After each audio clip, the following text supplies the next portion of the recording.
Bien, ya están publicados, no sé si vieron los resultados del recuperatorio. Este, Como ustedes saben, la aprobación de la materia es con 6. Este, ¿Qué más?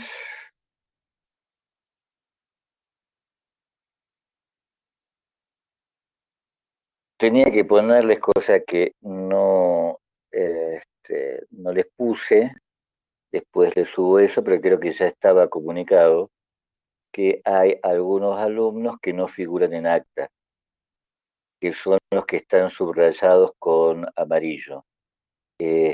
Por favor, esos alumnos que arreglen su situación en departamento de alumnos, porque hay algunos que están regulares y no les vamos a poder cargar la nota de regularidad, este, porque no figuran en acta. Este,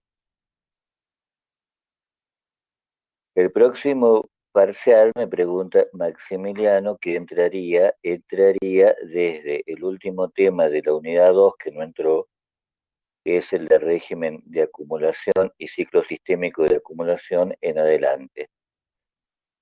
Tendría que entrar hasta el ciclo de acumulación británico, este, que creo que va a quedar para ver después del receso. Porque no sé muy bien cuándo comenzamos el receso. Yo creo que esta es la última semana.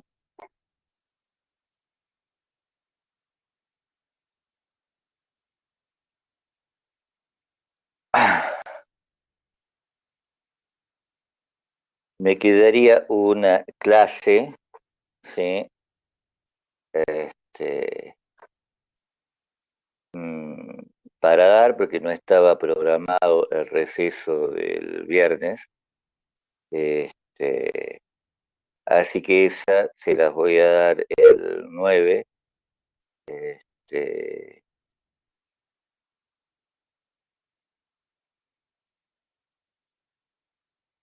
y se las voy a dejar obviamente grabadas. Cosa de terminar ya con la unidad 3. Y volveríamos con la unidad 4 ya directamente luego del receso. Este, Les he subido ya toda la bibliografía que ingresa en la unidad 3. Este, Maximiliano me pregunta cuándo es el parcial. Nuevamente va a ser domiciliario. Todavía no tengo muy en claro la modalidad. Este, Probablemente les haga meramente un ejercicio para que ustedes resuelvan sobre la formación del sistema monetario mundial, pero va a ser después del receso. ¿Sí? Este, Tenemos un mes más después del receso, así que ya veré cómo hacemos. Este, Bien, entonces vamos con el trabajo de hoy. Um, la vez pasada estábamos discutiendo acerca del ciclo sistémico holandés.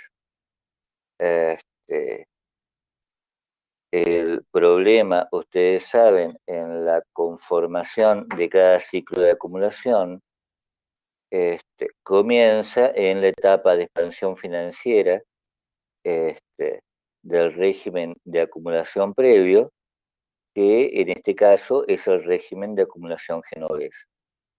Este, esa, y toda etapa de expansión financiera supone dos procesos interrelacionados, ¿no es cierto?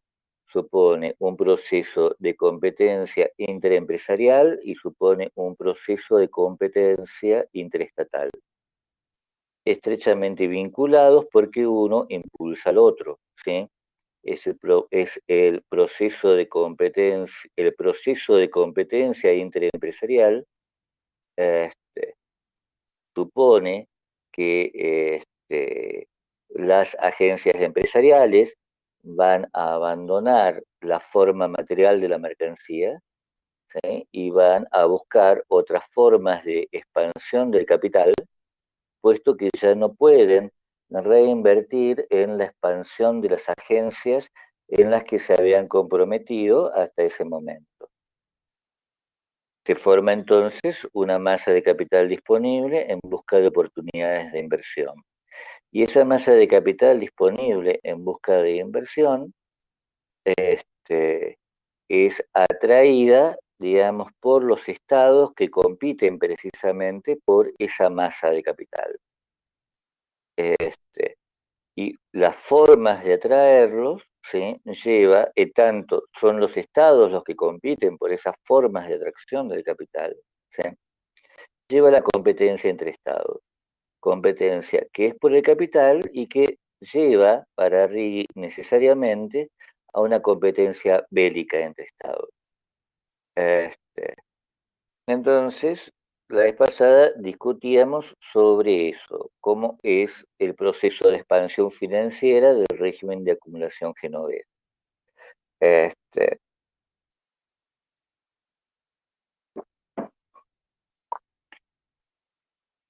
desde mediados de 1500, ¿sí? Proyectándose hacia fines de 1500, este, la expansión del comercio impulsada por los genoveses encuentra una serie de límites que son importantes, ¿sí? Esos límites están dados por varios procesos que son convergentes. Uno de esos procesos, ¿sí? Es la conformación de espacios regionales en América,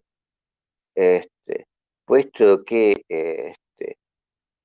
brevemente lo que importa de los territorios americanos para el capital genovés, para la corona y para el capital genovés,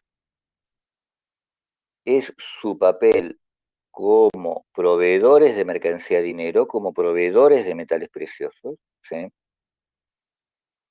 Y solo en segundo término como mercados. Las economías coloniales en América están forzadas a procesos de autosuficiencia. Eso lo deben haber visto, ¿no es cierto?, con la profesora Raspi y con el profesor Quintana y con el profesor Maita. ¿No es cierto?, en historia regional. En historia regional les deben haber explicado la conformación de espacios regionales sobre los que de todos modos vamos a volver un momento la clase que viene.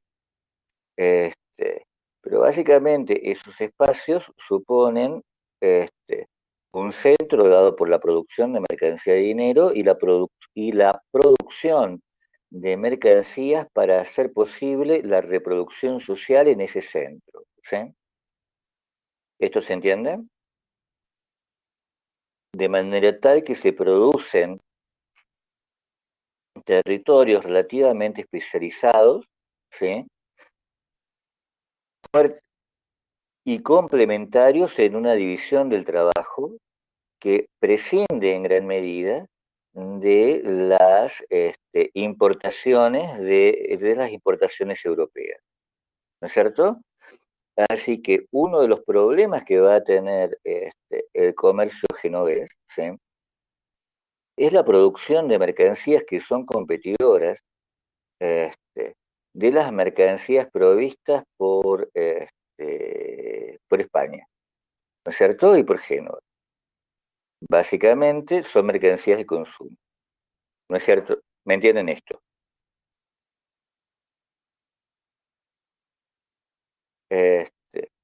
Entonces tienen acá un problema, ¿sí? Cada vez menos el comercio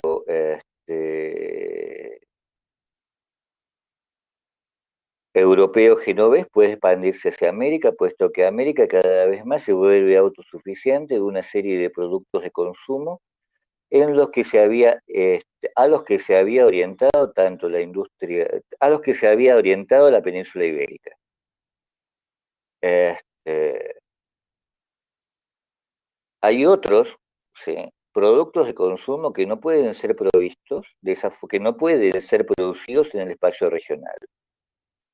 Pero esos productos tampoco pueden ser provistos por la península ibérica. Se trata sobre todo de productos de metal, ¿no es cierto? Desde hojalata hasta hierro. Los proveedores de esos productos van a comenzar, este,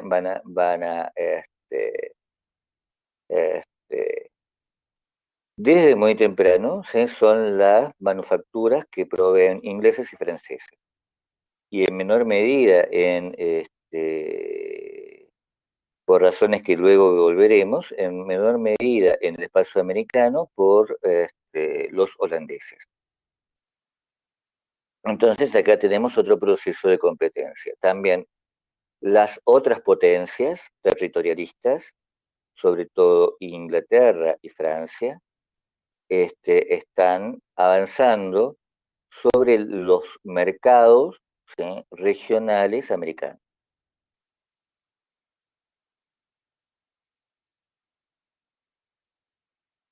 El tercer problema, ¿sí?, la reducción.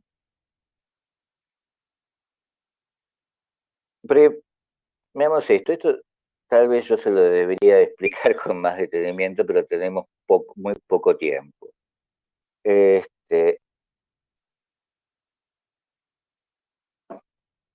Su maestra les debe haber, cuando ustedes estaban en la primaria, les debe haber explicado cómo funcionaba el comercio colonial, ¿sí?, entre la península ibérica y los territorios bajo la corona. Les debe haber explicado que, en contra de lo que uno podía imaginarse, ¿sí?, no se trata de envíos regulares, se trata de envíos anuales. En un viaje que demora varios meses, ¿sí?, a veces puede demorar un año, y que en total, ¿sí?, desde la preparación de los envíos, ¿sí?, hasta su llegada a los puertos, hasta los puertos definitivos en el Nuevo Mundo, supongamos que esos puertos definitivos estén en Nueva España, es decir, aproximadamente en los territorios mexicanos contemporáneos, este, puede llegar a demorar todo ese total de viaje un año y medio. ¿Me entienden esto? Y los envíos de plata son asimismo, ¿sí?, extremadamente esporádicos, ¿no es cierto? Y no están sujetos a una planificación. Es decir, España no puede saber, dado los mecanismos de producción de los metales preciosos en América, cuál va a ser el monto del envío. Entonces, ocurre a fines del siglo XVI, ¿sí?, a fines de 1500, reducciones importantes del envío de plata. Reducciones que se hacen más importantes además en la medida en que este, el- los envíos están amenazados, ¿sí?, por las potencias competidoras. ¿Me entienden esto?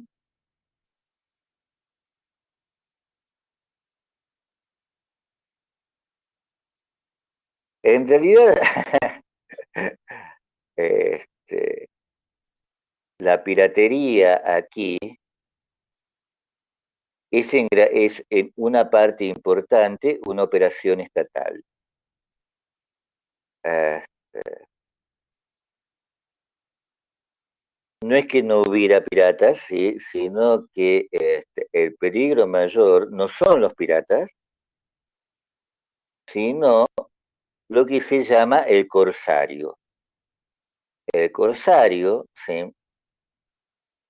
Perdón, el peligro más importante es de un lado el corsario, que recibe una patente emitida por la corona, ¿sí? Sobre todo por la corona inglesa, que legaliza su actividad, ¿sí? Lo vuelve un agente del Estado. Este, y del otro lado, ¿no? Las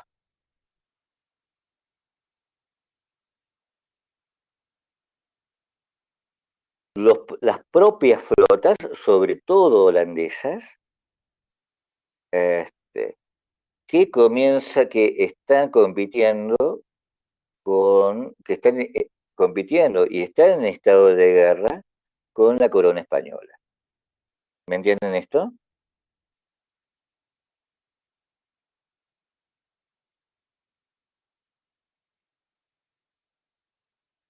Entonces, nuevamente acá tenemos otro problema, ¿sí? El comercio con España, el comercio entre España y,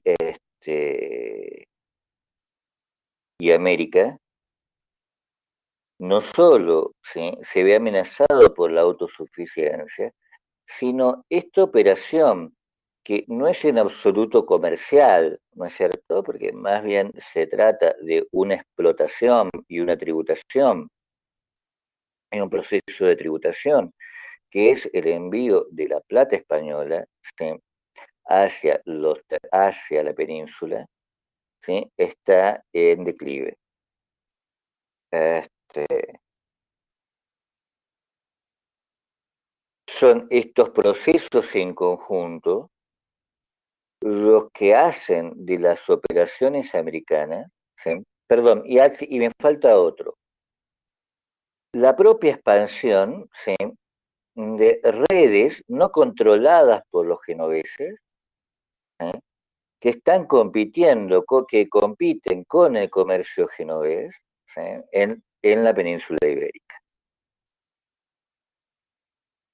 Estas redes comerciales están conformadas, ¿sí? A veces por la nobleza, a veces por agentes provenientes, ¿sí? De otras ciudades-estado. ¿Por qué no la controlan? Me pregunta Miriam. En principio porque hay algunos competidores de las redes genovesas que son también, como el conde duque de Olivares, ¿sí?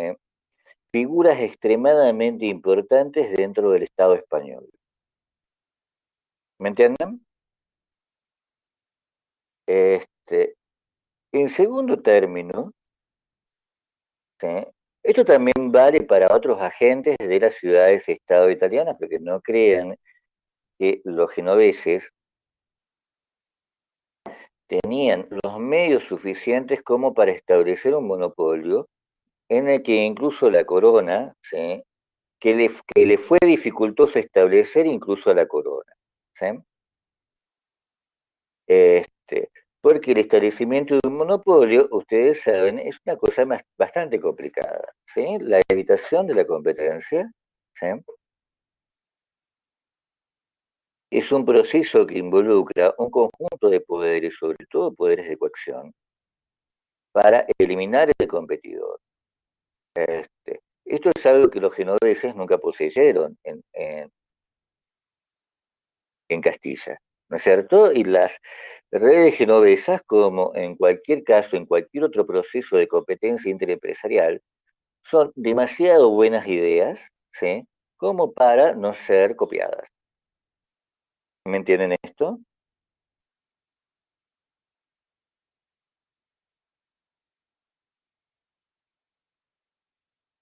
Todos estos procesos, ¿sí?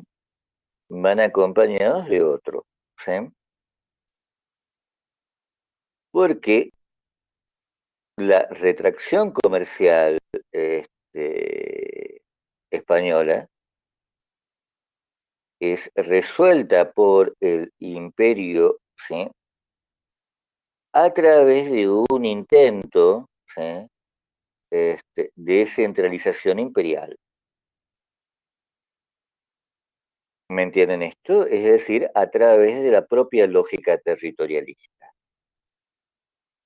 España, con bajo los Habsburgo, ¿sí? O sea, luego de la muerte de Isabel y luego de la muerte de de los reyes católicos, es una España imperial que busca, que considera que la forma de responder a esa competencia está en la reabsorción de la mayor parte de Europa bajo una sola corona. ¿Sí? Esa corona es obviamente el Sacro Imperio Romano Germánico, porque este, la corona, la casa Habsburgo, ¿sí? Es una casa germánica, ¿sí? Se encuentra, sus territorios originales se encuentran más bien hacia el centro de Europa, este, y en su totalidad, ¿sí? Abarca la mayor parte del continente europeo. ¿Me entienden esto?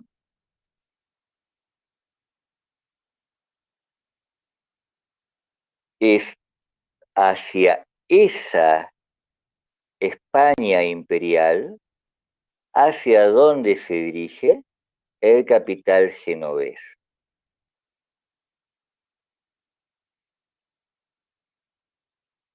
¿Me entienden esto? Como préstamo,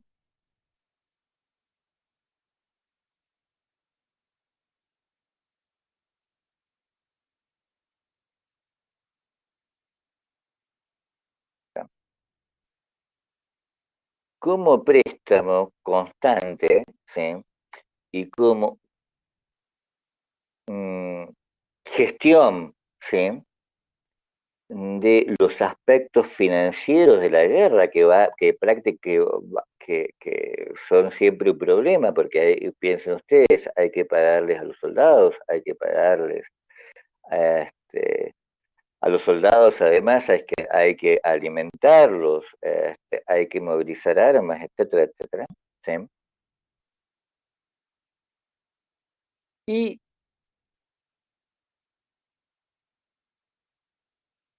los genoveses, los banqueros genoveses, se vuelven financistas de la corona Habsburgo,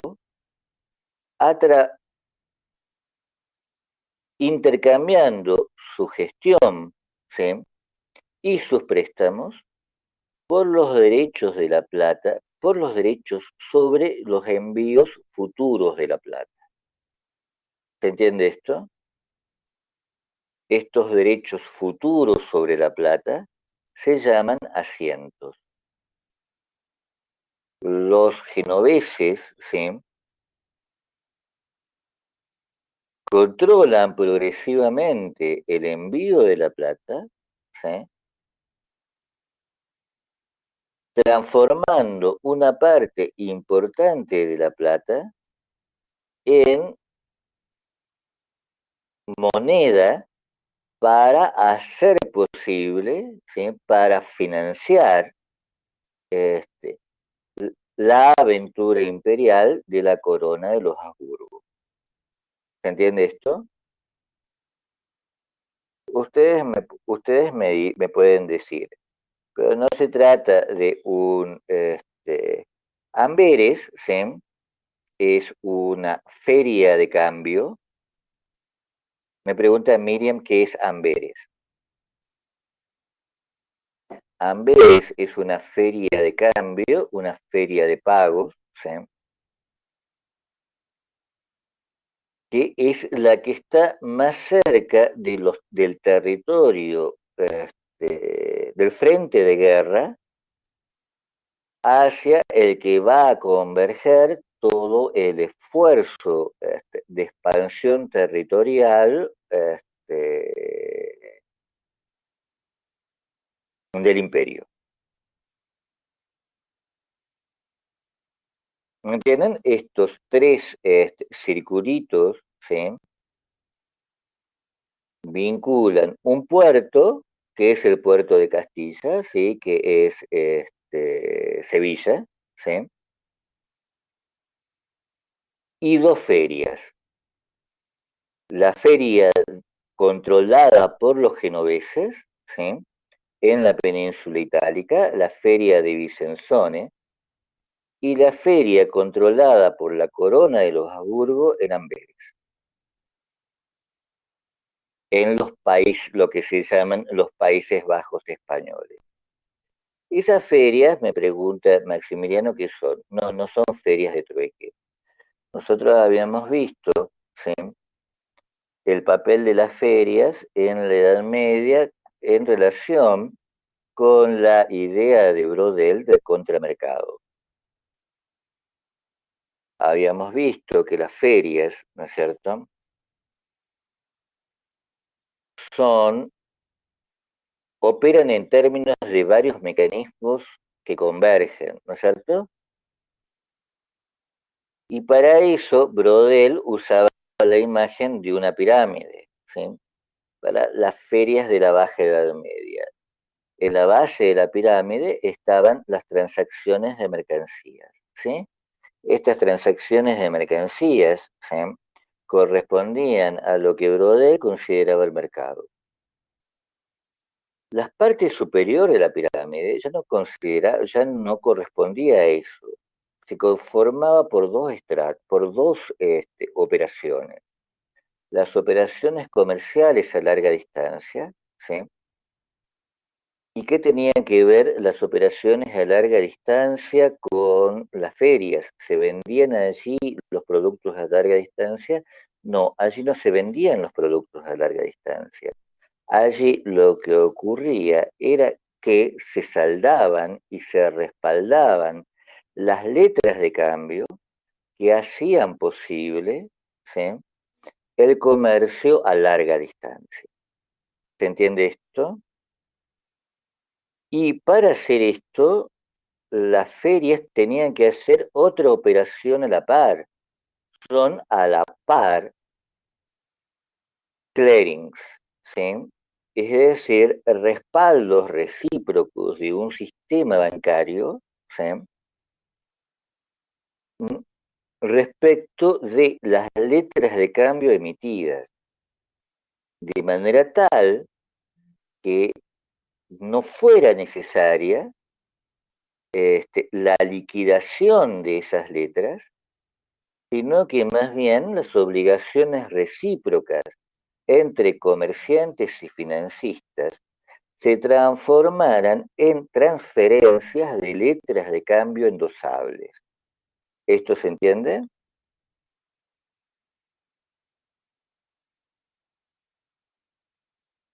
Maximiliano, ¿me entendés esto?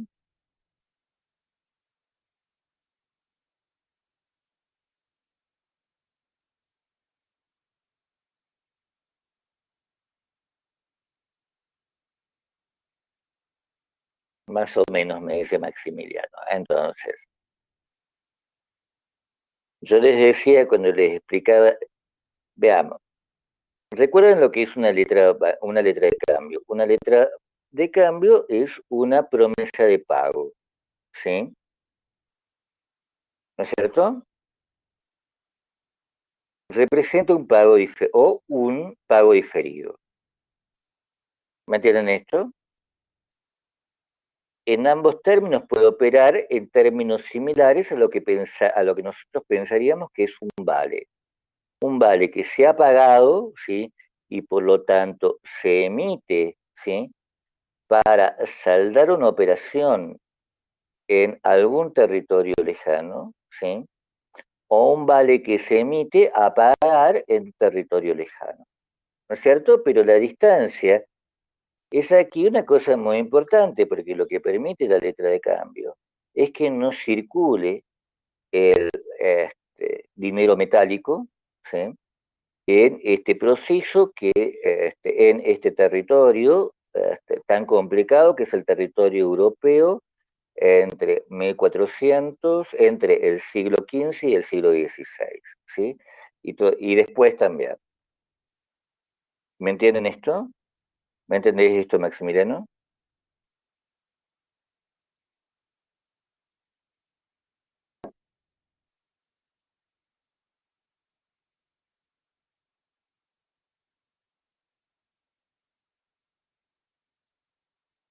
Ahora, la idea de cualquier sistema bancario, ¿sí?, es una idea doble, ¿sí? El servicio que presta el sistema bancario, ¿sí?, tiene un precio, ¿sí? Eso es lo primero, el primer mecanismo, ¿no?, de un sistema bancario. ¿No es cierto? Cualquier sea el servicio que el sistema bancario preste, hay que pagar ese servicio. O sea que el uso de la letra de cambio es un servicio que hay que pagar, ¿no es cierto? La otra cuestión, ¿sí?, es demorar todo lo posible la liquidación, ¿sí?, de una operación, de manera tal que el banco se quede todo el tiempo posible con el dinero en depósito, o con el dinero invertido, o con el dinero bajo resguardo. No, no es un no es un impuesto, es un servicio financiero. ¿Sí? Esto que te cobra, esto que cobran en la tarjeta. ¿Sí? Uno cuando pide una tarjeta sabe que va a tener que pagar, además de todo lo que tiene que pagar, el servicio de la tarjeta, ¿no es cierto? Cuando pide un préstamo, además de pagar el préstamo, tenés que pagar el servicio del préstamo, ¿no es cierto? Este, ahora, la gracia es mantener bajo resguardo, acá no es estrictamente un depósito, ¿sí?, sino se parecería más a una transferencia. Este, la gracia de este sistema es que esa transferencia no sea liquidada. Para que no sea liquidada, ¿sí?, la letra de cambio debe valer, debe seguir teniendo valor. Es decir, el usuario de esa de esa letra de cambio, debe poder usar esa letra de cambio en otra operación sucesiva.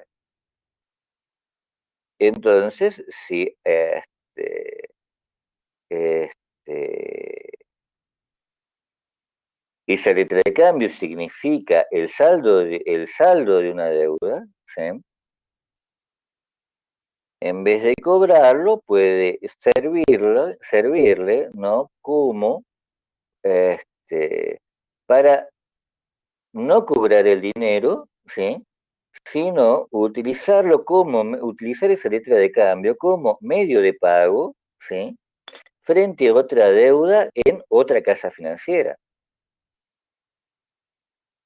en otra red financiera.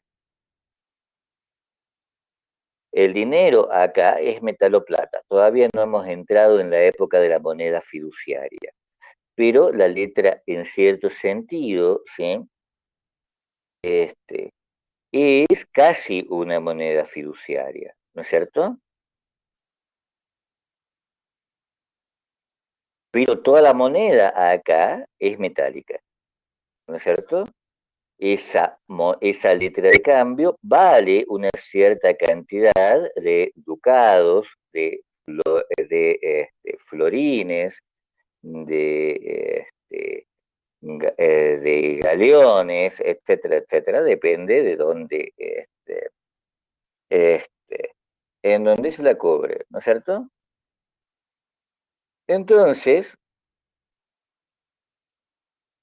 lo mismo que en nuestro sistema bancario, las deudas recíprocas no son cobradas, yo no saco dinero del banco, ¿sí?, para pagar una deuda. Directamente hago una transferencia de un banco a otro para pagar esa deuda. Eso es lo que me habilita la letra de cambio en su funcionamiento en una feria. ¿Me entienden esto? transferencias entre redes financieras.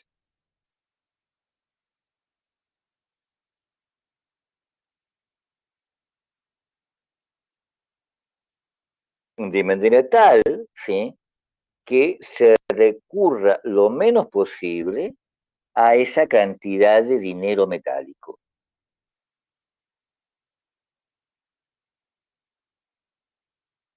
Maximiliano me pregunta si se sigue usando en alguna operación bancaria la letra de cambio. No, ya no, porque la letra de cambio ha sido reemplazada por mecanismos más sofisticados, ¿no?, como el cheque, los depósitos a la vista, las operaciones al descubierto, etcétera, etcétera.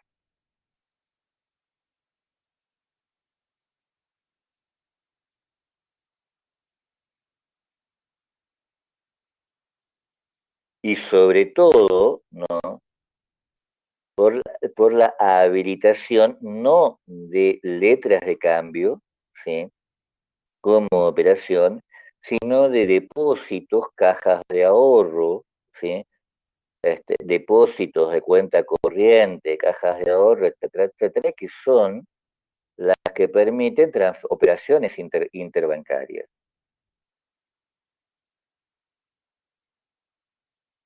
¿Me entienden? Pero para eso los bancos se han tenido que transformar en bancos de depósito.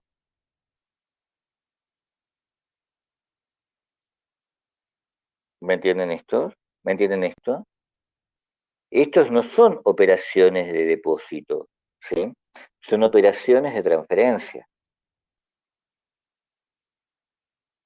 Y esa transferencia es respaldada, es respondida, es resuelta por todo un sistema bancario que permite esa transferencia entre redes financieras. De manera tal que se pueden saldar las cuentas, ¿sí?, entre redes financieras, asentando únicamente en los libros contables, ¿sí?, una transferencia de una red financiera a otra. Entonces, aunque en estas ferias se muevan muchísimo dinero, nunca es dinero específicamente físico.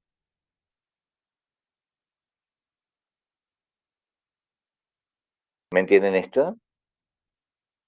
Si no, hoy le llamaríamos dinero electrónico. Acá le tendríamos que llamar dinero de papel y de tinta, porque solo existe en términos de libros contables.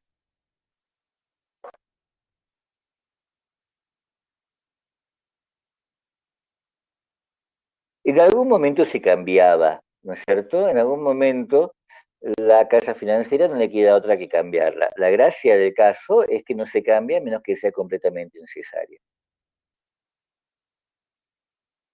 Sí, claro, hay puntos específicos. Uno de esos puntos específicos, ¿sí? Hay dos puntos específicos acá de cambio, de transformación de la letra de cambio en dinero metálico.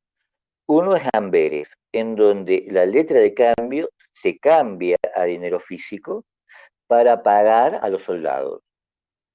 El otro es la feria de Vicenzone, donde ese dinero, esa letra de cambio, se cambia para transformarlo en lira de buena fortuna, es decir, en la moneda fuerte de la casa de San Giorgio.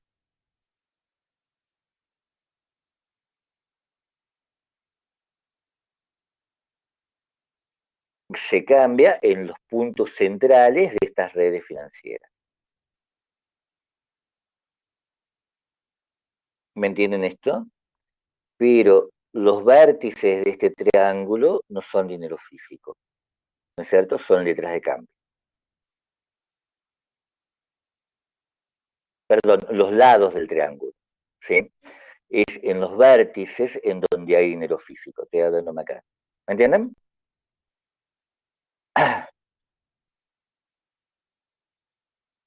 Y esto supone un negocio bastante bueno, supongamos que, ¿sí?,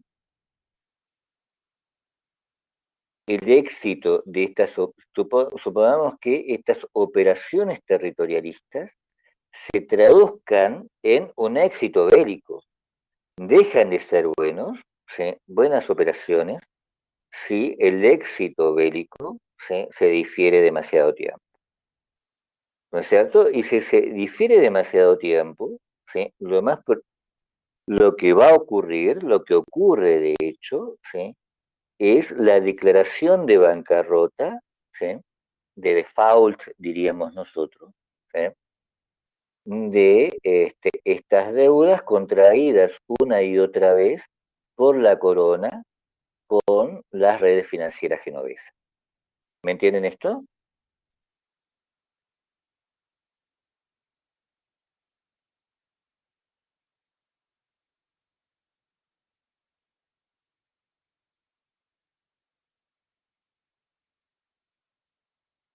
Y entonces, ¿sí? Este problema de expansión territorial se vuelve un problema serio, ¿sí? Y esto es lo que va a ocurrir con la corona española, ¿sí? La corona, el imperio, ¿sí? Va a ser derrotado por un conjunto de países muy chicos, por un conjunto muy reducido de países, ¿sí? Que son las Provincias Unidas, ¿sí? Porque ¿sí? el, la expansión territorial es al mismo tiempo, ¿sí? la, un intento fallido de unificación religiosa. ¿No es cierto? Entonces, en la medida en que el imperio piensa que se está extendiendo, en la misma medida, ¿sí? Se va fragmentando por las guerras de religión. En particular, ¿sí? Por las guerras de religión. ¿No? Sí, es decir, por los conflictos entre ahora ya católicos, ¿sí? Y protestantes. Y en, en tanto la corona de los Habsburgo es una corona católica, busca una unificación religiosa, ¿sí? Y en tanto, ¿sí? Esa unificación religiosa, ¿sí? Puede ser resistida, los cultos protestantes, ¿sí? Son también el mecanismo religioso para oponerse a la centralización imperial. ¿Me entienden esto?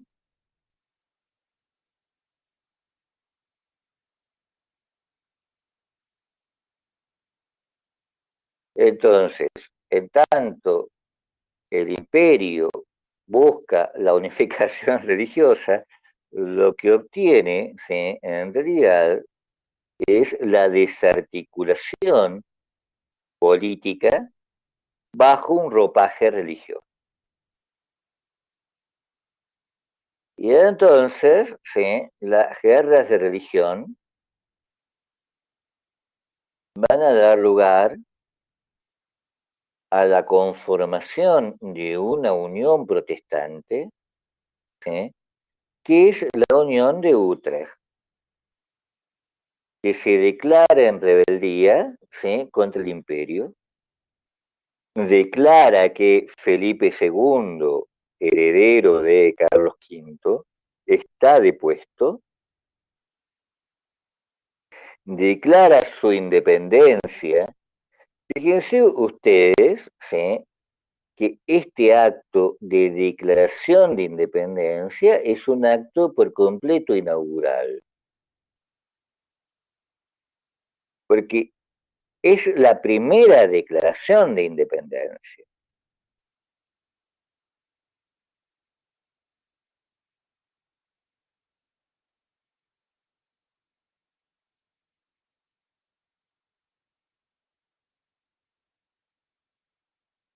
y comienza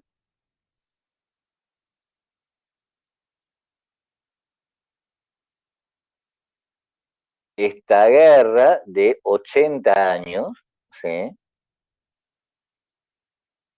De 1568 es el momento en donde se declara esta independencia, ¿sí? Hasta 1648 y a la par, ¿sí? Al final, en los 30 últimos años, otra guerra, ¿no es cierto? La guerra de los 30 años, puesto que este frente de guerra, decime Miriam, puesto que este frente de guerra se expande hacia los territorios alemanes.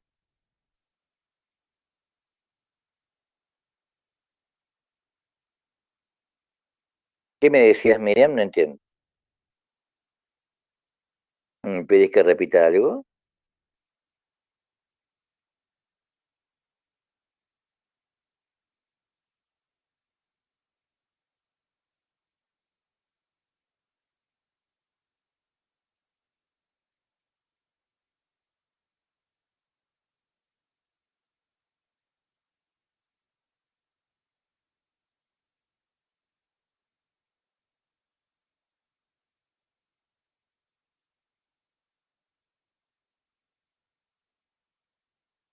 Y se declara entonces en este proceso estos siete nombres que nos parecen extrañísimos: Frisia, Groninga, Geldes, Holanda, Overijssel, Utrecht y Zelanda. De ahí retenemos uno solo, ¿no es cierto?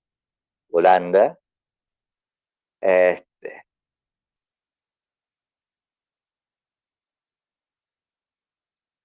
que es únicamente una de estas provincias, ¿sí?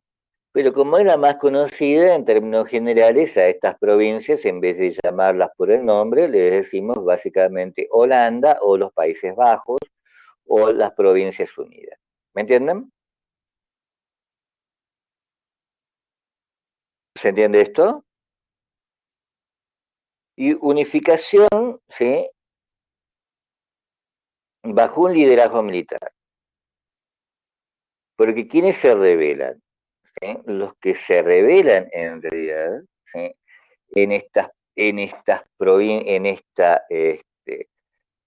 declaración de independencia, ¿sí? No son en su gran parte nobles ni aristócratas. En su gran parte, ¿sí? Son campesinos y burgueses.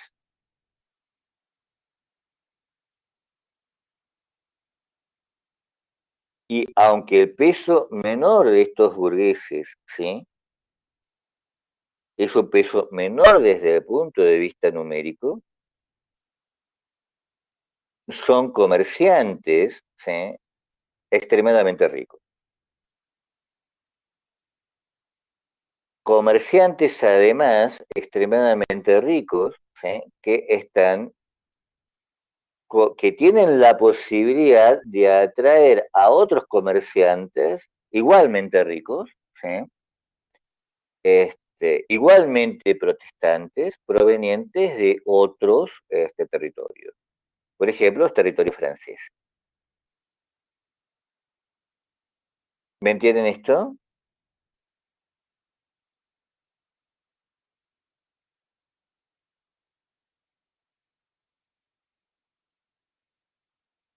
Aproximadamente, recuerdan ustedes, ¿sí? Era esto, no, campesinos, ¿sí? Y comerciantes ricos. Es muy poco probable, ¿no? Un campesino rico. Comerciantes urbanos, ¿sí? Y estos comerciantes, es decir, estos capitalistas, porque ella misma es así, ¿sí? Son grandes comerciantes,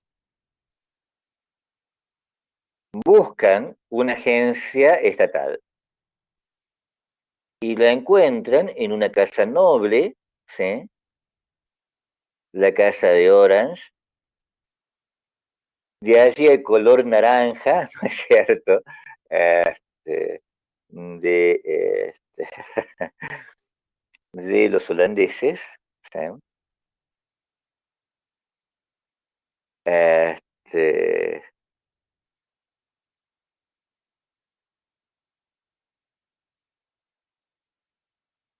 la casa Orange Nassau. ¿Y por qué la buscan? Obviamente, en términos de estas transacciones, ¿sí? Eh, que conforman este bloque de agencias empresarial y estatal, ¿sí? En una transacción de capital por protección. Porque la casa Orange, ¿sí? La casa de Orange Nassau, es una casa nobiliaria de origen luterano, es una casa nobiliaria luterana. Pero en su conjunto entonces, ¿no? Las transacciones entre burgueses, ¿sí?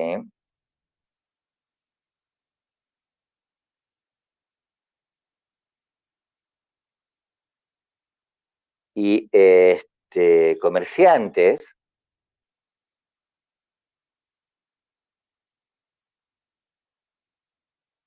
forman una agencia doméstica, una agencia donde el capital, ¿sí? Y la protección son domésticos. A diferencia de la operación genovesa, que había sido una operación de externalización de la protección, acá se produce un intercambio doméstico que genera una internalización de la protección. ¿Me entienden esto?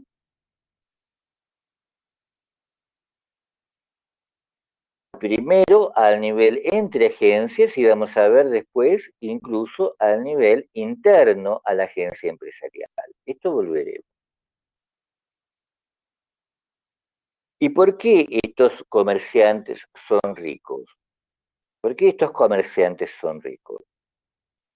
Es un aspecto muy importante, ¿sí?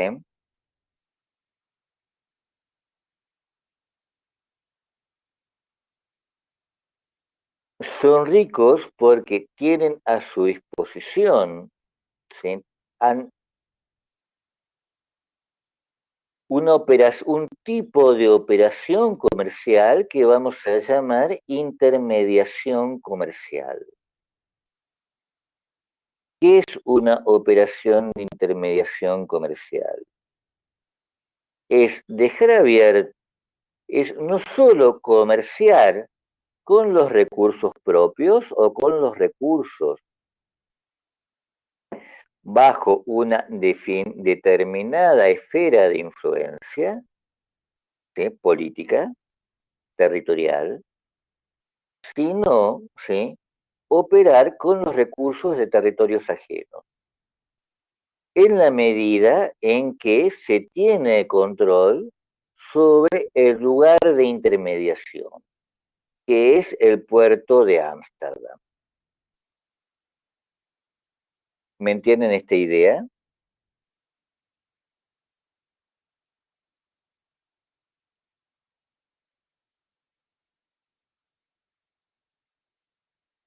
En un momento, ¿sí? Y el Mar del Norte y el Mar Báltico, ¿saben ustedes cuál es el mar? No sé si ahí se entiende, ¿sí? ¿Qué es el Báltico y qué es el Mar del Norte? ¿Se entiende o no?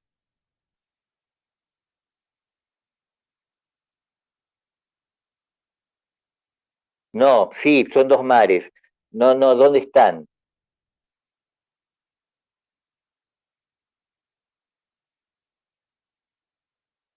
El Mar del Norte está al norte. Este, Súper. El mar Báltico.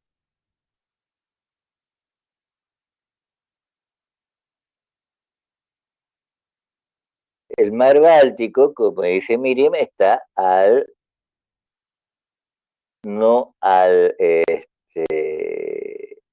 noroeste, sino al noreste, ¿no es cierto? Es el,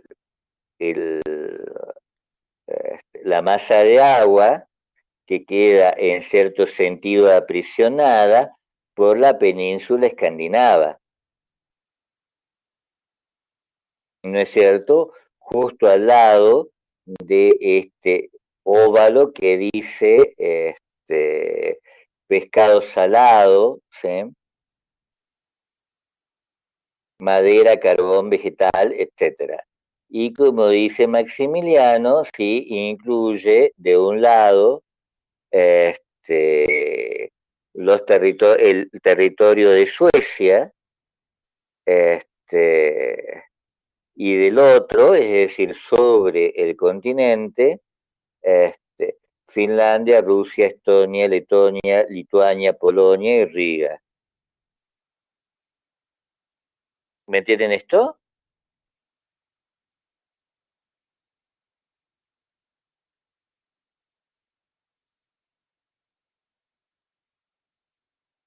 Y el Mar del Norte, ¿no es cierto?, es la masa de agua que está entre la península escandinava y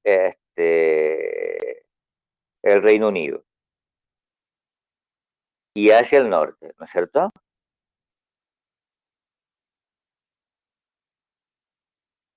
Y ahí tenemos los enormes recursos, ¿sí?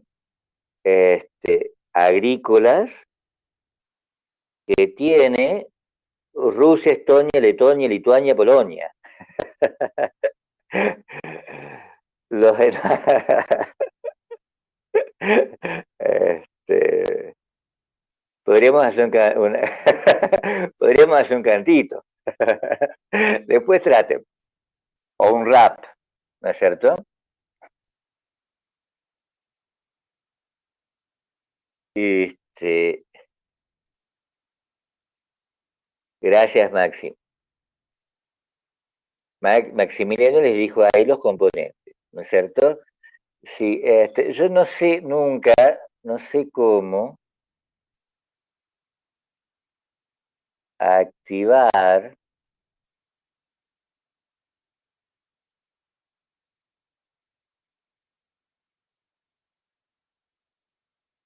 No,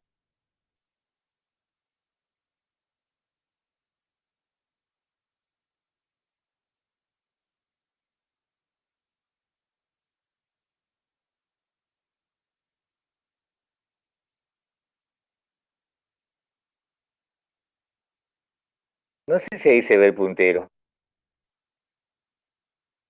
No, no. Ah, ahí está entonces. Este, no, no se ve. Bueno, entonces no importa. Este, la, y entonces tenemos un control sobre recursos y entre esos recursos, ¿sí? Y la masa de esos recursos son cada vez más importantes en la medida en que los recursos del mar Mediterráneo son cada vez más escasos. Entonces, cada vez más durante el siglo XVI, este, Europa va a depender de los recursos generados por esa zona, ¿no? Por el oriente y por el norte europeo. Recursos que son recursos alimentarios, ¿sí? Como el grano polaco o el grano ruso y el pescado noruego, ¿sí? O recursos que tienen que ver, que permiten la construcción de barcos, como los recursos forestales, el alquitrán, ¿sí? Este, que provienen también de la zona noreste de Europa. Y también, ¿no es cierto?, el hierro y el cobre que provienen de Suecia. ¿Me entienden esto?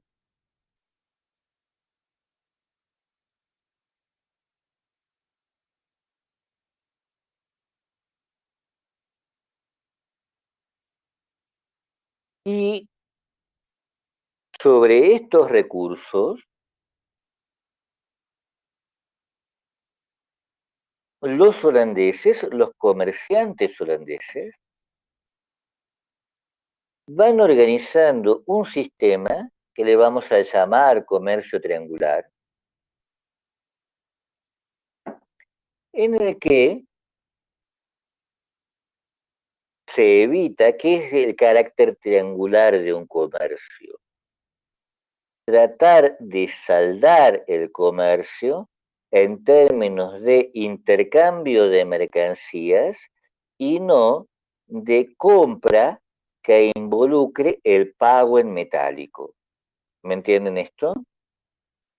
Entonces, el superávit comercial es un superávit que puede ser resuelto en términos de beneficios monetarios, pero las operaciones de compra de mercancías, de obtención de mercancías, se intenta resolverlas en términos de intercambios equilibrados con otras mercancías.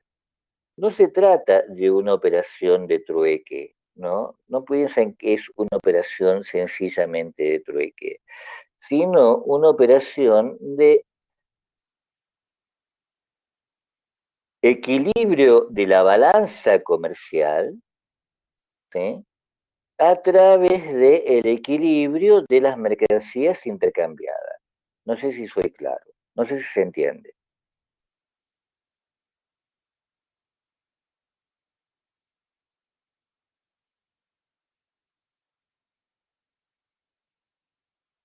Una posibilidad de pensar el comercio es pensarlo como una compra utilizando un medio de cambio, ¿sí?, puesto que la otra, que el comprador no tiene a su disposición nada que una mercancía que le interese al vendedor. ¿Me entienden esto? Y era lo que habíamos visto que ocurría con el comercio con Asia, ¿sí? Europa no tiene nada que le interese a los países, a los territorios asiáticos, entonces recurre a la compra de los recursos que le interesan, básicamente especias, ¿sí?, y textiles de lujo y colorantes de lujo. ¿Me entienden esto?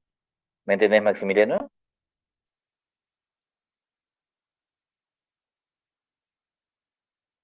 Otra posible. Entonces lo que tenemos es un desequilibrio comercial, ¿no es cierto? El metálico, el dinero de un territorio, es utilizado para pagar las mercancías mercancías valiosas. ¿No es cierto? Entonces, el oro, la plata, el metal europeo sistemáticamente termina en una gran parte en el Extremo Oriente. ¿Me entienden esto? Entonces tenemos un comercio desequilibrado.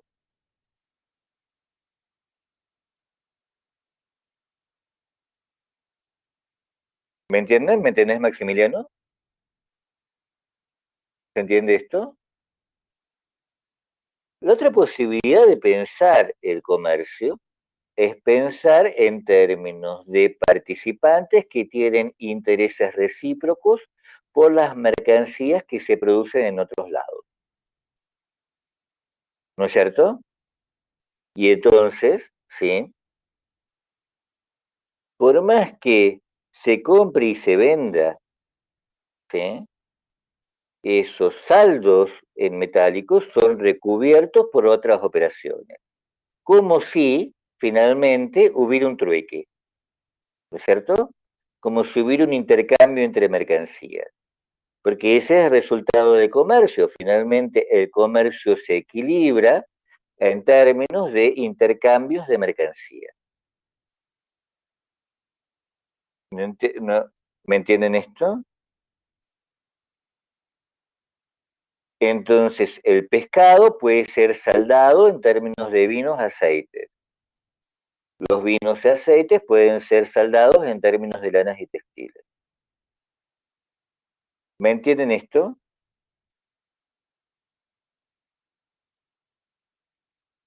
Y obviamente la gracia, ¿sí?, es quedarse finalmente con saldos en metálico, ¿sí? Sí, con saldos en metálico provenientes de estas operaciones. Tiene que haber operaciones de compra y venta, ¿no es cierto? Porque si no, los saldos se realizan en términos de mercancías. Y las mercancías son muy buenas, pero el dinero en metálico es mejor. Entonces, lo que obtienen los holandeses respecto de estos intereses recíprocos en términos de mercancías, ¿sí?, son saldos crecientes en monedas metálicas. De manera tal que Ámsterdam se va transformando en un centro de intermediación comercial y al mismo tiempo en una potencia monetaria, mientras en el resto de Europa el metal comienza a escasear por el uso que se le está dando del metal en la guerra, ¿sí?, y por la caída del ingreso de la plata americana. ¿Me entienden esto?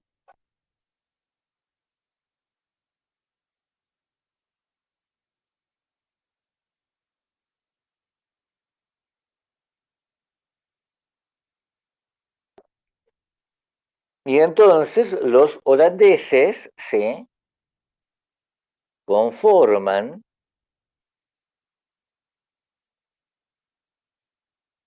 un incremento de capital a través de este crecimiento, ¿sí?, a través de la intermediación comercial, utilizando los recursos del Báltico como elementos fundamentales de su comercio. ¿Me entienden esto? Y conforman, y la Casa de Orange conforma una protección estatal a estas operaciones comerciales, ¿sí?, y por lo tanto, en gran medida, subordina su carácter territorial, su carácter de Estado territorial, a las operaciones comerciales burguesas. Y entonces lo que tenemos, ¿sí?, es un capitalismo de Estado. ¿Me entienden? Un capitalismo protegido por el Estado. Como habíamos tenido, tal vez recuerden ustedes, en el caso de Venecia. Y sobre esta operación, ¿sí?, ¿cuál es la forma de protección? Asegurar el monopolio de la intermediación comercial. ¿Me entienden esto? Asegurar que los comerciantes holandeses tengan en estas operaciones una posición monopólica. Es decir, eliminar, ¿sí?, la competencia. Pero, este es un punto importante, eliminar la competencia y al mismo tiempo atraer el capital disponible en el sistema mundial.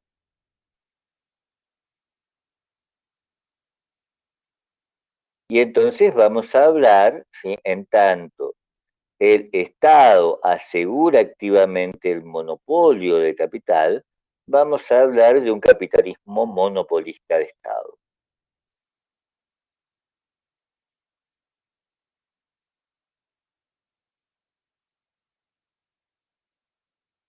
Y a través de esta, no sé si se entiende, no sé si alguien quiere hacer alguna, si fui claro.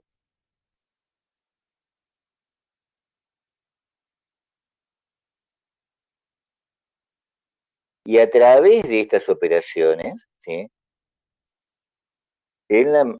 Ocurre algo, ¿sí? El territorio sobre el que tiene control en los procesos de intermediación. Holanda es un territorio limitado y por lo tanto la expansión capitalista solo a través de los territorios, ¿sí? Comerciales del Báltico, ¿sí? Tiene límites muy claros. Y en ese sentido, ¿sí? Holanda va a utilizar ese capital para financiar operaciones con mayor posibilidad de expansión. Es decir, va a intentar pasar de mediadores del comercio báltico o de mediadores del comercio europeo a mediadores del comercio mundial.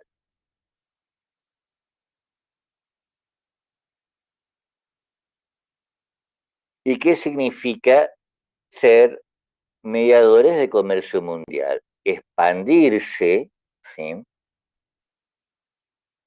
Hacia zonas que permitan la expansión del capital comercial. Y las zonas que van, la zona prioritaria en donde el capital comercial puede expandirse, ¿sí? No sé si lo ven ustedes acá, es el sudeste asiático. ¿Sí?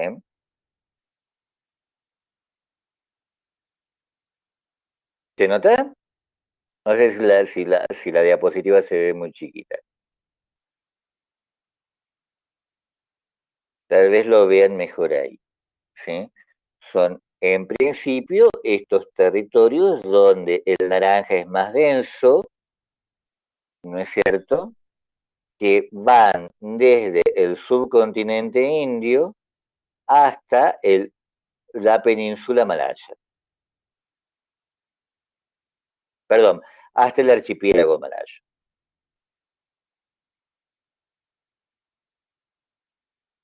Lo ven claramente. Y en segundo término, ¿sí? Y esto va a ser menos importante para la expansión y en cierto sentido el punto más débil del imperio holandés, la expansión hacia el Atlántico, ¿no es cierto? Primero hacia el Caribe y luego hacia unas zonas muy pequeñitas, ¿no es cierto? En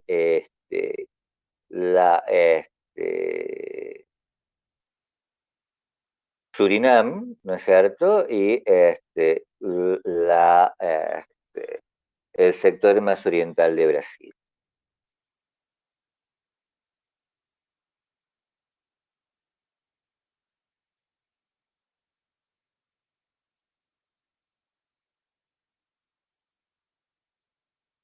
Exactamente. Maximiliano hace una pregunta muy importante. ¿No es territorio portugués? Sí, exactamente, es territorio portugués. Y como territorio portugués, esta expansión significa la conformación de unas agencias empresariales que puedan exitosamente a los, desplazar a los portugueses de sus posiciones. y estas agencias, ¿sí?, empresariales van a tener un nombre muy importante, ¿sí? Van a tener un nombre muy importante que es el de compañías estatutarias por acciones.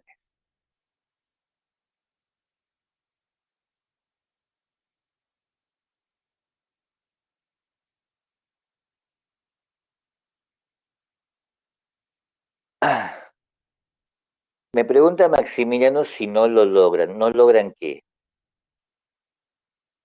¿No logran derrotar a los portugueses? Sí, de hecho los derrotan.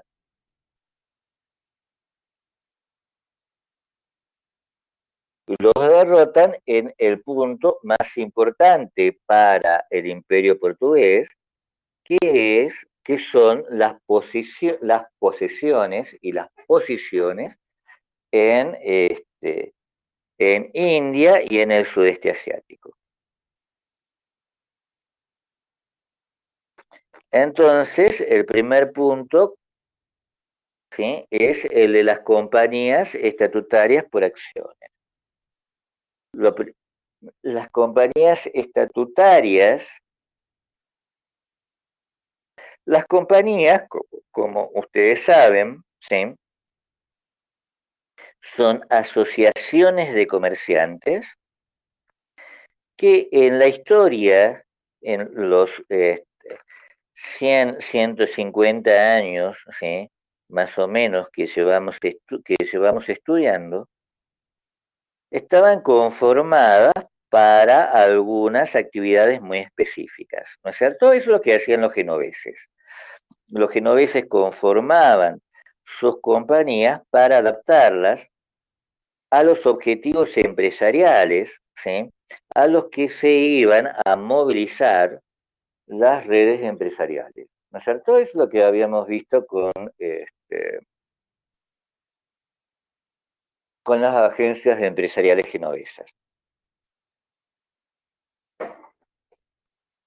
Estas compañías entonces son asociaciones de comerciantes. La guerra de los 80 años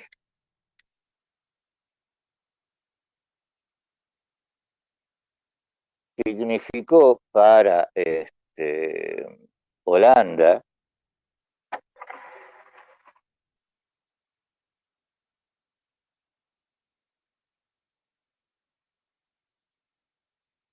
el fin de de la posibilidad o una barrera para la posibilidad de realizar intermediaciones comerciales con especias. Entonces, los holandeses comienzan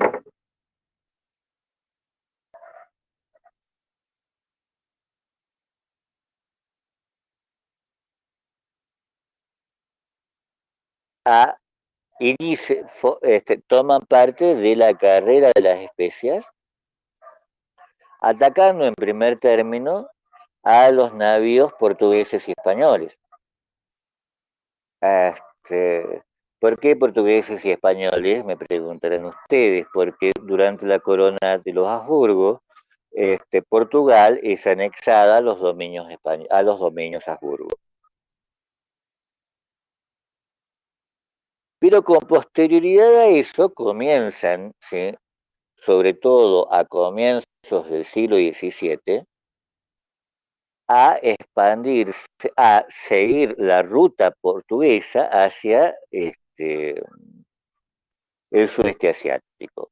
Los que habían abierto la ruta este, hacia el subcontinente indio y los que habían instalado una serie de factorías en el subcontinente indio y en el archipiélago del sudeste asiático habían sido los portugueses. Y los portugueses llegan este, a Asia en un momento de unificación política que no llevaba directamente a la paz, sino un estado de guerra entre los estados musulmanes y los estados hindúes,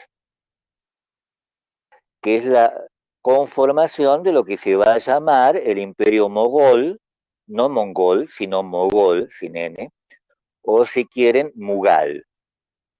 Este, este imperio, perdón, este estado de guerra establece a la vez una posibilidad para los portugueses de instalarse, de tomar posiciones en un comercio que ellos nunca logran controlar.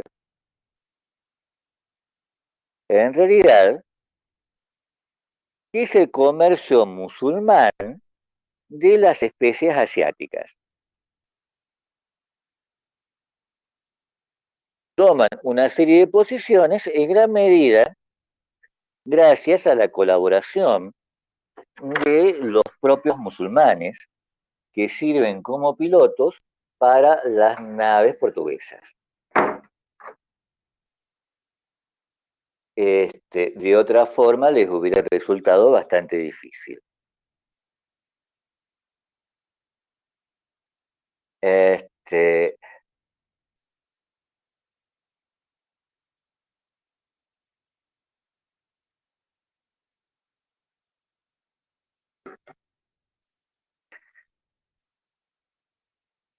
y esta participación en las redes comerciales asiáticas les resulta rentable a los portugueses mientras gozan de cierto monopolio en el comercio de las especias.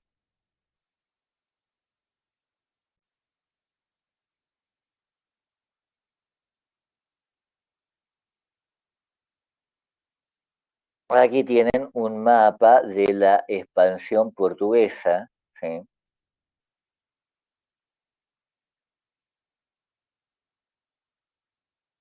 Y de dónde, yendo, que más o menos de un vistazo,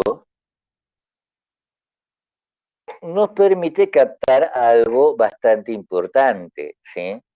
Las posiciones portuguesas, ¿sí? Son posiciones costeras. No logran, ¿sí? Tampoco los holandeses lo van a lograr, avanzar hacia el territorio continental. Porque la oposición de los estados este, tributarios asiáticos es demasiado formidable para lograr lo que habían logrado en América, ¿no es cierto? Este, entonces, los portugueses logran cierto control monopólico, ¿sí? Sobre el comercio de las especias hasta los primeros años de 1600, en donde se conforman las compañías,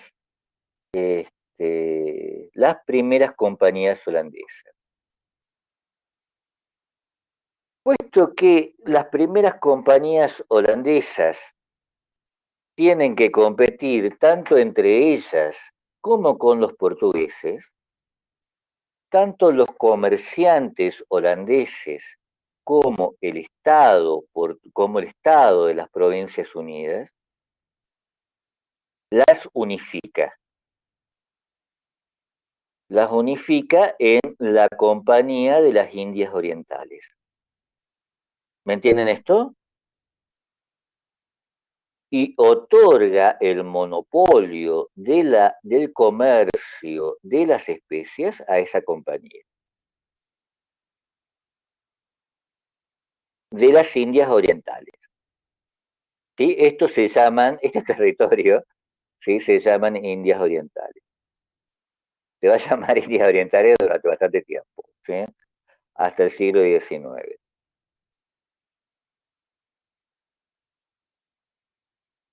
Los británicos están haciendo lo mismo, más o menos en el mismo momento. También están conformando sus propias compañías unificadas orientales.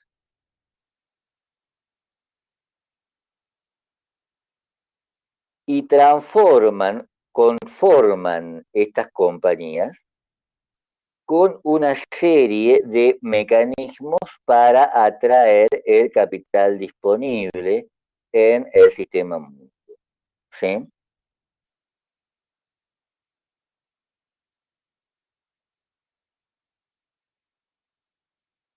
Las conforman como las primeras sociedades anónimas con títulos transferibles. Es decir, son compañías que funcionan por acciones.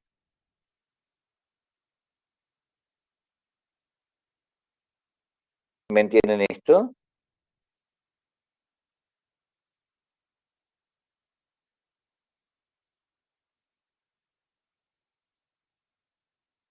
Pero no pueden ser compañías con títulos transferibles, ¿sí? Pues no sé qué dice, perdón.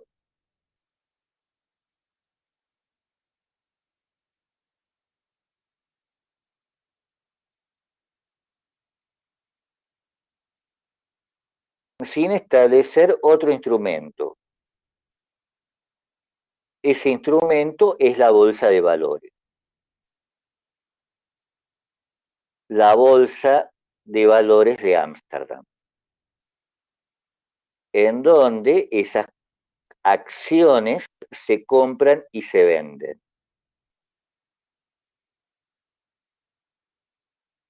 ¿Me entienden esto?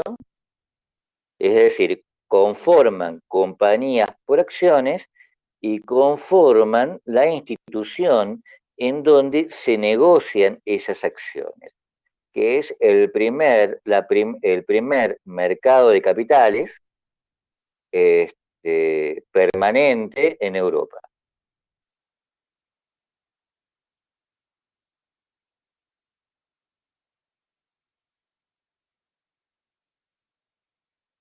Y para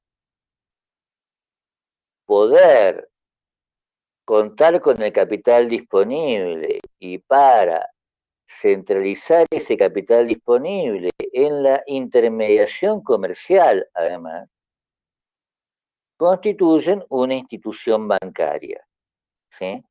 Que es el Banco de Cambios de Ámsterdam.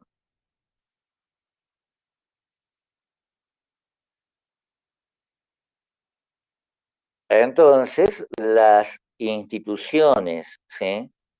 La agencia empresarial de la expansión material este,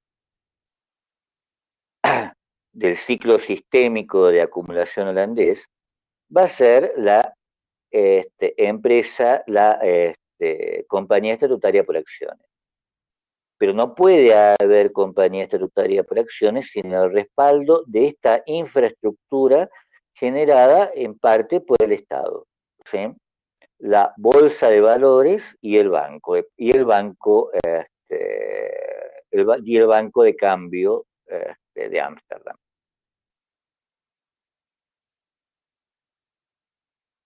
Y a la par, ¿no es cierto?, para lograr este comercio, esta intermediación del comercio mundial, tienen que dotar al puerto de Ámsterdam de una infraestructura realmente formidable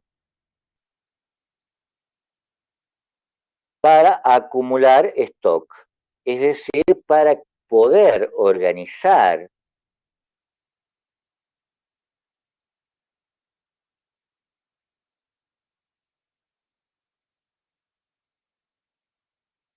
para poder regular el volumen comercial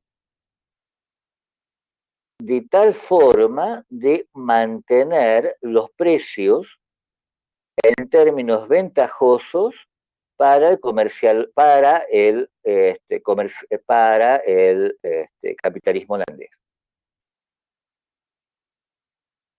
¿Me entienden esto?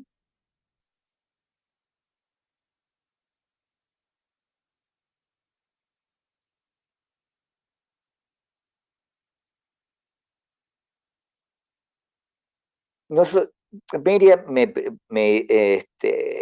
hace el siguiente comentario, contrariamente a lo de oferta y demanda. Como hemos visto, las operaciones que generan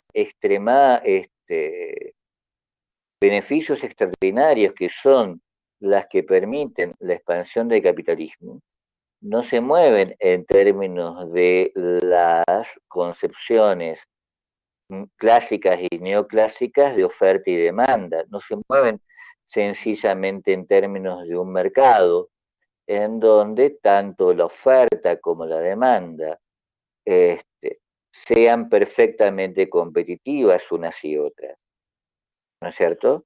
Sino de tal forma de controlar los precios, ¿sí? Y no de acordar los precios, de controlar los precios en términos de operaciones cuasi monopólicas. ¿Me entienden esto? En un sistema en donde los estados están comerciando unos con otros y el capitalismo se está expandiendo a través de este comercio multilateral, la forma de controlar el comercio, ¿sí?, es controlar el stock de lo comercializable, perdón, de manera tal que la sobreabundancia, ¿sí?, de oferta no produzca una caída de los precios.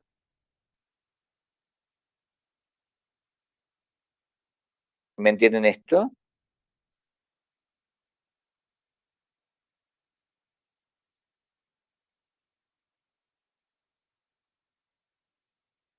Entonces tenemos esta agencia. Esta agencia, ¿sí?, la Compañía Estatutaria por Acciones, ¿sí?,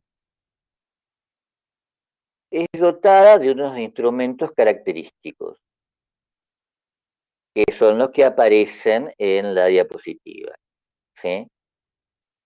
La exclusividad de los derechos comerciales y de soberanía. Es decir, operan por delegación del Estado. ¿Me entienden? Y por lo tanto pueden librar guerras, construir aparatos estatales, construir aparatos que son a todos los efectos aparatos estatales, por delegación de de las Provincias Unidas. ¿Me entienden esto?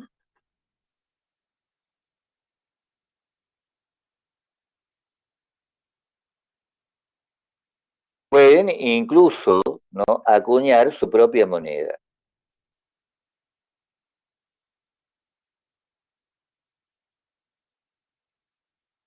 Y por lo tanto conformar flotas comerciales y flotas militares y un enorme ejército.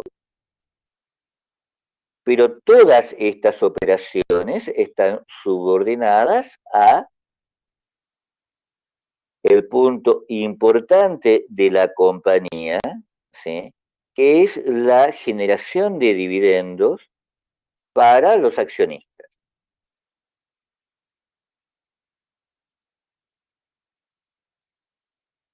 ¿Me entienden esto?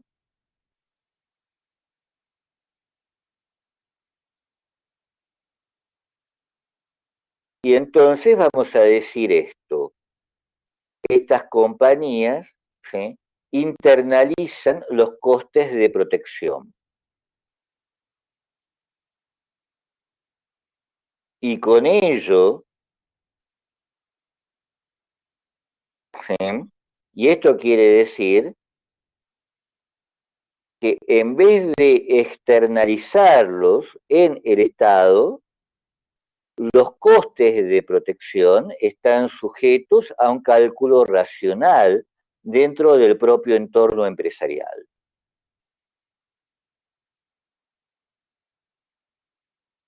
Y por lo tanto, ¿sí?, no puede haber colonización, no se va a gestionar colonización, ¿sí?, porque la colonización es una operación territorialista extremadamente cara y que genera pocos dividendos. ¿Me entienden esto? En lugar de la colonización, a los holandeses, a las Provincias Unidas, lo que les interesa, ¿sí?, es el control de el comercio de las especias, bajo la misma operación de intermediación comercial, es decir, bajo la idea de el monopolio, ¿sí?,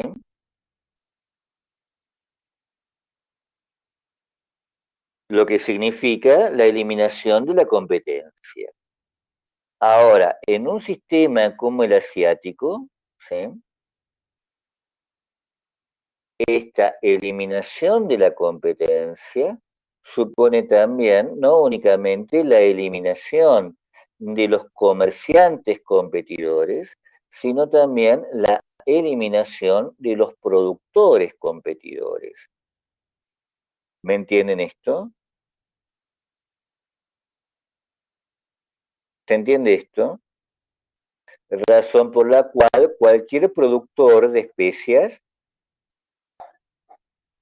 que no esté, porque los productores producen mercancías. Miren, me pregunta por qué de los productores. Porque los productores producen mercancías, producen especias, ¿sí?, en este caso, producen especias que pueden comprar los comerciantes. Y entonces, si piensen en la lógica terrible de esta operación, si las compañías deben eliminar la competencia, deben eliminar la competencia de raíz, lo que significa la eliminación, lo que significa en algunos casos la eliminación de poblaciones productoras, otras veces la destrucción de las plantaciones, otras veces la esclavitud de los productores, otras veces la eliminación de los productores y su reemplazo por campesinos holandeses.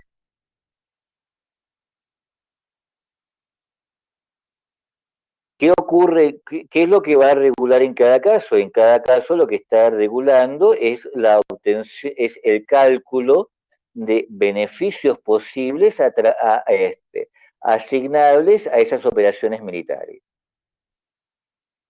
Esto de manera muy importante, de manera ejemplar en los libros de la Compañía de las Indias Orientales, trabajados por muchos historiadores, aparece como dinero de extirpación. ¿No es cierto? El dinero gastado en la extirpación de la competencia. ¿Me entienden esto?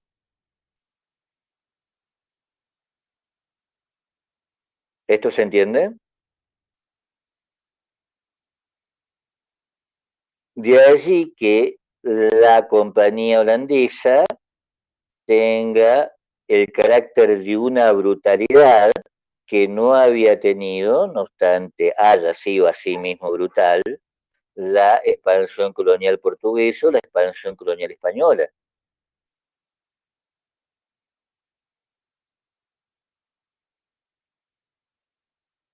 Pero también, ¿sí?, haya mantenido, ¿no es cierto?, haya atacado el sistema comercial, pero no haya avanzado sobre el continente. ¿Sí? La compañía holandesa va a seguir sin avanzar sobre el continente. En vez de avanzar sobre el continente, ¿sí?, va a reorganizar el comercio para que sea, para disminuir, ¿sí?, sin necesariamente, sin poderlo eliminar, ¿sí?, aunque eso está en discusión. El grado de éxito sobre este último punto está en discusión entre los historiadores económicos. pero la transformación, el intento de transformación del comercio del sudeste asiático a través de estas operaciones triangulares, ¿sí? Que habíamos visto que funcionaban que habíamos visto que operaban en el comercio báltico. Es decir, también en este caso, los holandeses van a tratar de que el comercio de, entre India y el sudeste asiático sea un comercio de mercancías que implique, por lo tanto, el menor uso posible de las operaciones de compra, es decir, de gasto de dinero metálico en la adquisición de bienes preciosos. Y en lugar de eso, ¿sí? Las operaciones se van a aproximar tendencialmente a esto que habíamos visto en el comercio báltico, de un intercambio de mercancías por mercancías. ¿Me entienden esto?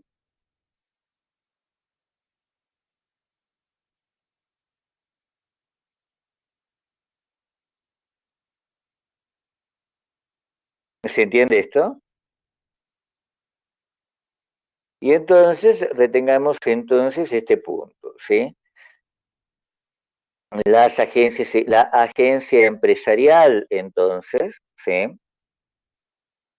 Este, es la compañía estatutaria por acciones, ¿sí? Que precisa de la bolsa y del mercado, perdón, de la bolsa como mercado de valores del banco como para gestionar los cambios, ¿sí? Para respaldar entonces este, la liquidez de las letras de cambio. Este, la agencia estatal es lo que llamábamos una agencia capitalista, ¿no es cierto? Es decir, una agencia en donde la expansión territorial está subordinada a la expansión del capital. Y por lo tanto, ¿no es cierto? Cosa que se ve en este mapa, ¿eh?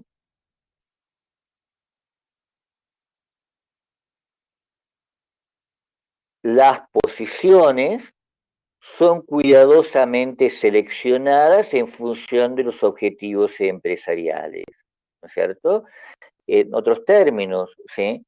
Los holandeses van a expandir el capitalismo haciendo uso de un territorio significativamente menor que el que había resultado de la expansión transoceánica portuguesa y española.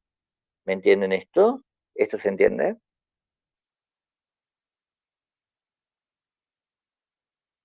Entonces vamos a tener una lógica DTD, ¿no es cierto? Del dinero al territorio al dinero. Y la generación de este tipo de expansión territorial convierte al capitalismo genovés en un capitalismo monopolista de Estado.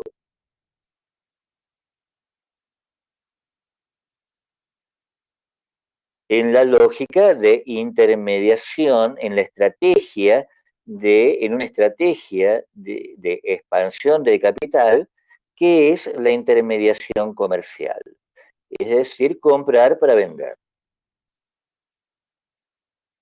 ¿Me entienden esto?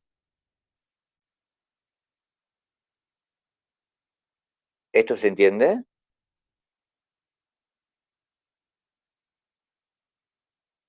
¿Qué? Repito nuevamente.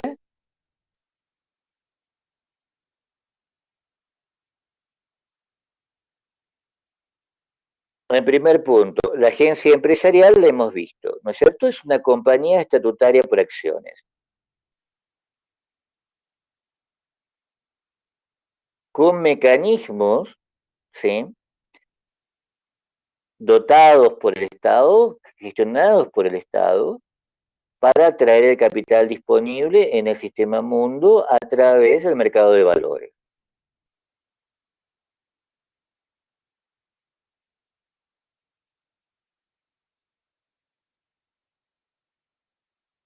Así como el comercio báltico y el comercio europeo se centralizaba en el puerto de Ámsterdam, ¿sí? Para después ser revendidos en función de las coyunturas comerciales variables, es decir, en función de no hacer caer los precios, así también las especias van a ser centralizadas en el puerto de Ámsterdam para luego ser revendidas. ¿No es cierto? ¿Me entienden esto? Por eso hablamos acá de intermediación comercial.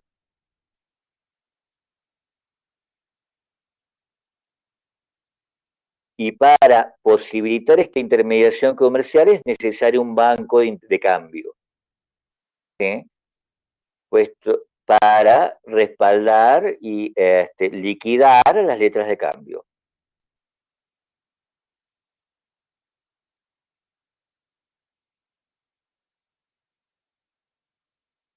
Esta expansión, esto se entiende, esta expansión supone una cuidadosa selección de los territorios a dominar, a controlar. Los territorios son seleccionados no en función de consideraciones estratégicas o de consideraciones imperiales, sino tan solo de consideraciones respecto de la rentabilidad. Y para asegurar esas consideraciones de rentabilidad en la expansión, el agente de expansión es la propia compañía que ha internalizado funciones coactivas. Es la propia compañía la que ha internalizado la protección. Es decir, es la propia compañía la que tiene el ejército, ¿no es cierto?, la que tiene la flota militar. Y por lo tanto la que calcula la conveniencia o no, ¿sí?, de una nueva anexión territorial.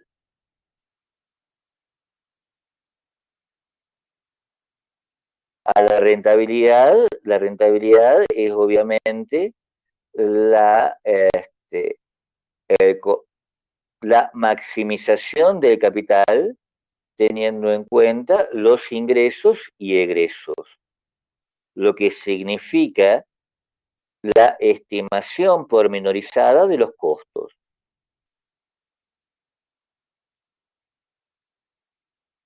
¿Me entienden? Pero para estimar los costos en una operación militar, ¿sí?,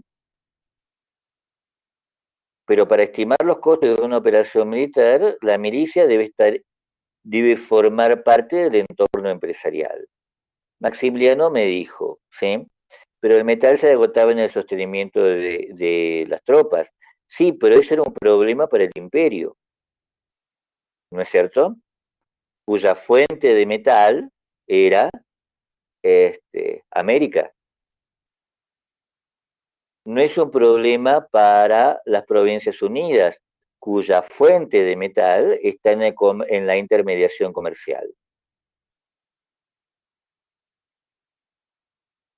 De allí que en la práctica, ¿no es cierto?, las Provincias Unidas capten una parte importante del metal español.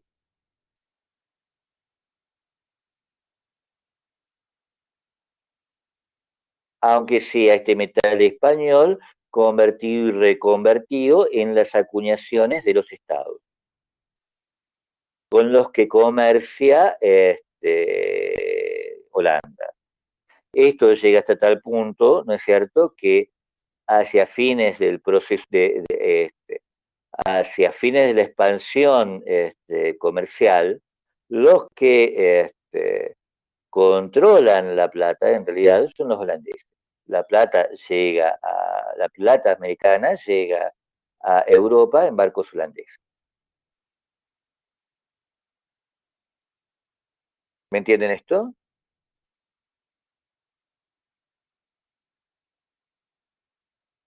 Bien, entonces hasta ahí llegamos.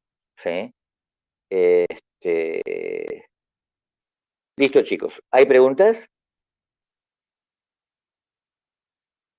Estamos justo con el tiempo. Ya está subida la bibliografía de esto. Le he subido también el libro completo de Arrighi, este, para que lo lean en sus momentos de ocio. Las dos, Mire, me pregunta si el viernes dejo la clase grabado o estoy en vivo, las dos cosas. ¿Sí?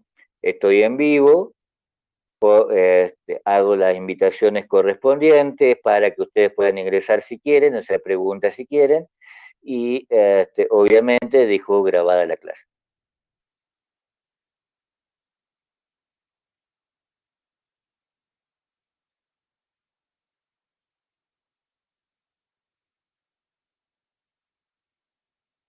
Bien, chicos, entonces terminamos acá. Les deseo muy buena semana para todos. ¿Sí? La gente que tenga dudas con el parcial, quiera devolución, etcétera, los espero en consulta el jueves a las 5, como la gente que tenga dudas para con la bibliografía.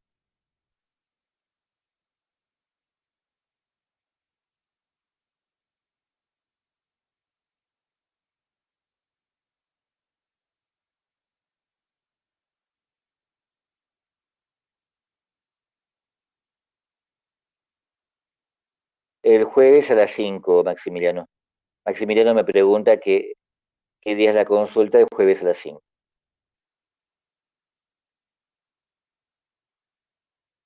Se me quedo hasta, si no vienen, si no nadie se conecta hasta las 6, me desconecto. Si se conecta mucha gente, me mantengo conectado. Bien, chicos, entonces nos estamos viendo o no, o nos vemos recién cuando vuelva el receso, pero definitivamente en algún momento nos vemos. Bye bye. Chao, hasta luego.